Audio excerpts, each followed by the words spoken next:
একটা ওটা মশলা বানাচ্ছি, এটা দিলে না তরকারি স্বাদ আসে, ভালো লাগে খেতে। এখানে পেঁয়াজ আর টমেটোটা ভালোভাবে সবকিছু হয়ে গেছে, এর জন্য আমি এর মধ্যে দিয়ে দেবো একে একে মটরশুঁটি দিয়ে আছে, আমি এখানে অল্প করে নিয়েছি তো মটরশুঁটি আমি এখানে দিয়ে দিচ্ছি, ঠিক আছে। তো আমি এর মধ্যে একটুখানি এভাবে ভালো করে একটু ভেজে নেবো সবকিছু, মানে সবকিছু একদম ঠিকঠাক করে নেবো। তার মধ্যে আমি একটু এই আদাটা বানিয়েছিলাম, আদার যে এটা পেস্টটা আমি এটা দিয়ে দেবো, ঠিক আছে।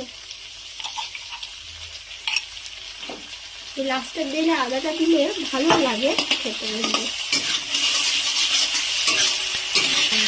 তো আমি এর মধ্যে একটু হলুদ গুঁড়ো দিয়ে দেবো 1 চা চামচ মতন, অল্প বেশি দেবো না, আর ঝাল পরিমাণ মতন দেবো, এই মশলাটা দিয়েছি যেহেতু।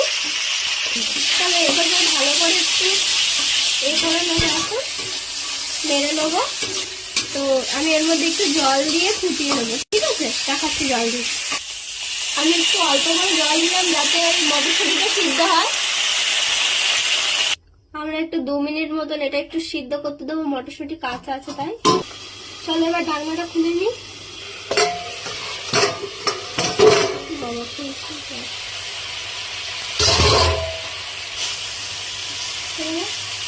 এবার একটু ভালো করে নেড়ে নিলাম সবকিছু।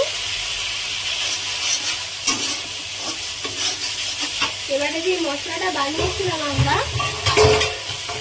দেখতে পাচ্ছ হয়তো, আমি এইভাবে ইয়ে করবো, ডিম দিয়ে দিব সবকিছু, 4টে ডিম দিয়েছি,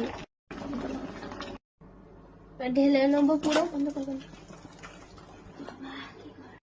আমি এইভাবে ইয়ে করবো, ডিম দিয়ে দিব সবকিছু, 4টে ডিম দিয়েছি, ঢেলে নেবো পুরো, বন্ধ করবেন।